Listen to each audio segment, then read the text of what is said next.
Hello, everyone, and welcome to Grandstand Sports Data. In today's video, we will be giving you the Stanley Cup betting preview between the Florida Panthers and the Edmonton Oilers. We'll be breaking down this matchup statistically, fundamentally, and then also through our betting analysis. So let's get right into the video. Okay, so let's take a look at this matchup statistically. As you can see here, this is all about identifying where the edge lies. And this slide gives a great snapshot of two teams that are statistically close in many areas, but we're going to try to find those little subtle differences that could, swing the series one way or the other. So here's what stands out to us. We're going to start with the power rating in SRS.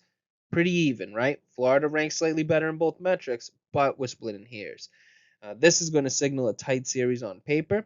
Moving on to goal and even strength goal differential. Again, near identical. This tells me this isn't a mismatch. We're probably going to need to find our value in more granular areas like we spoke about.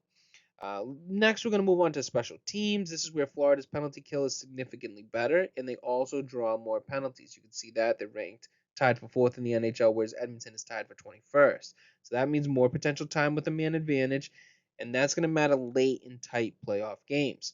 Move on to goaltending. Slight lean towards Florida with the better save percentage, but not by much. Still, this is something to track if matchups shift or even injuries if they pop up.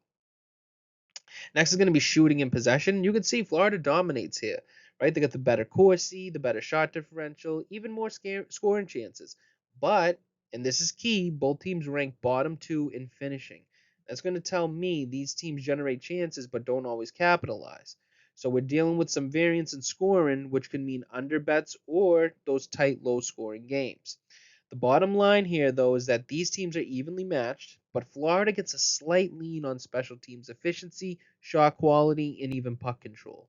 If you're back in Edmonton, you're betting on finishing upside, even though there's barely any, especially in this game or in the series when you compare the two. But you could also say the elite performance from their stars, which we will touch on in the next slide. So if you're back in Florida, it's about the depth, pressure, and long term sustainability. All right, so let's jump on to the fundamentals now. And this is, the matchups, the coach and player performance, and goalie reliability. That's when all that stuff comes into play. Let's start with the coaching. We have Paul Maurice. So I would say I have Paul Maurice with the slight edge here, just based on the ring and the playoff experience. When that comes into those tight postseason matchups, like shortening the bench, adjusting lines, and then managing momentum swings, right? That's what Maurice would be better with. And I'm saying I'm giving him the edge because our measurement here is win percentage in the playoffs. I feel like Knobloch is a little bit heavily weighted. He's only had 2 seasons, and he's got Connor McDavid. So, like, what does he look like without him?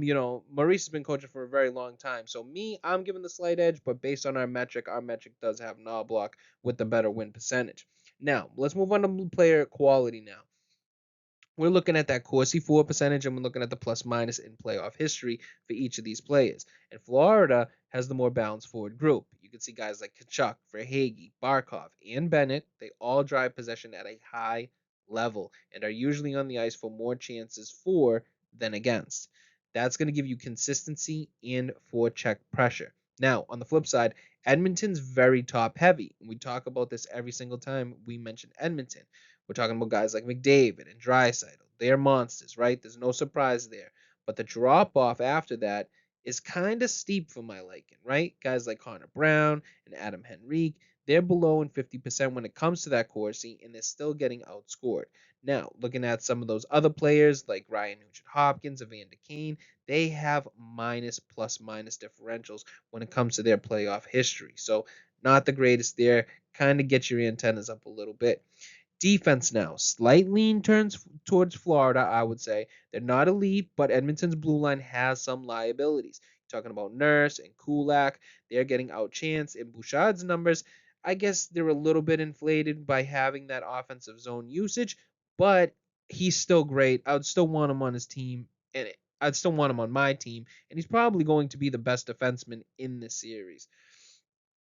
Now, moving on to goaltending, this is probably the biggest red flag when it comes to Edmonton if you're talking about Skinner. This is where you'd be a little bit nervous, right? Skinner's playoff numbers are not the greatest.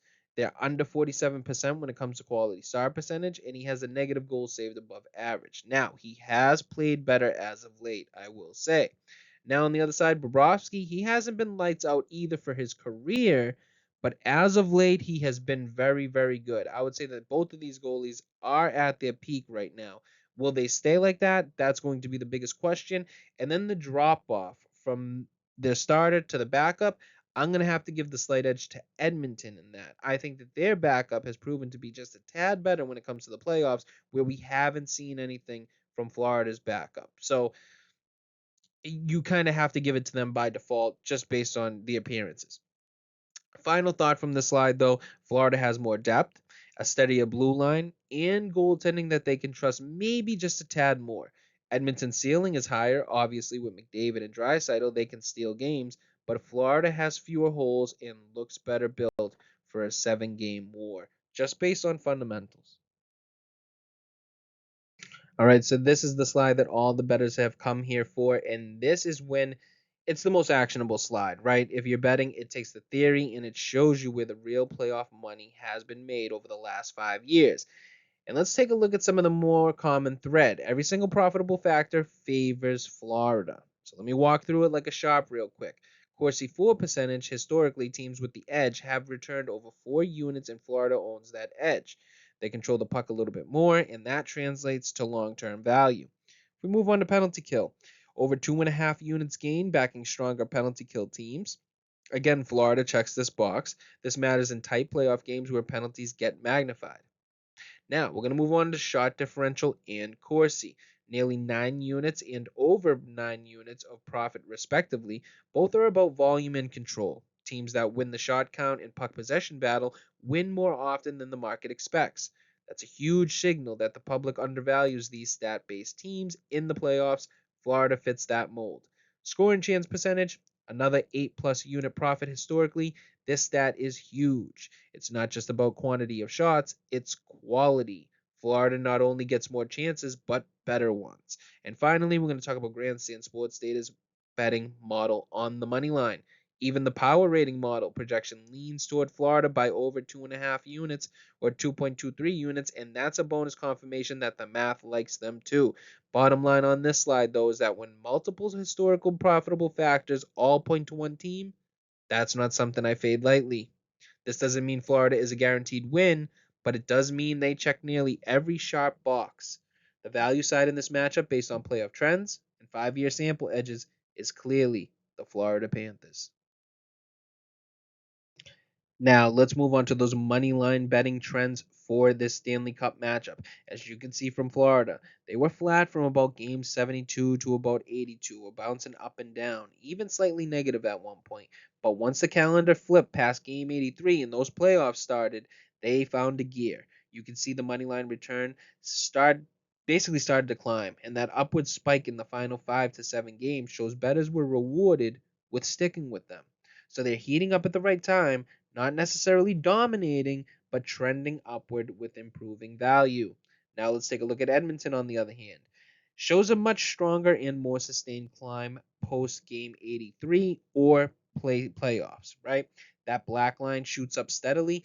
They've been the hotter, more profitable side down the stretch. From a betting standpoint, they've been a 2.4% return overall throughout the whole season, and most of that has come in the final 10 games. As you can see, they have jumped up by a lot. And that's a team that's not just winning, they're covering the price and outperforming market expectation. So what does this mean for betting the series? Edmonton is coming in with momentum, and the market might shade them as the hotter team. But Florida's surge is more recent, and they've been undervalued historically based on technical and fundamental edges we just looked at. So this sets up as the classic buy low, sell high opportunity. Edmonton is peaking, maybe even overvalued. Florida is coming in alive late with metrics and playoff tested value in their corner, and that's something that I'd want to lean into if the price is right.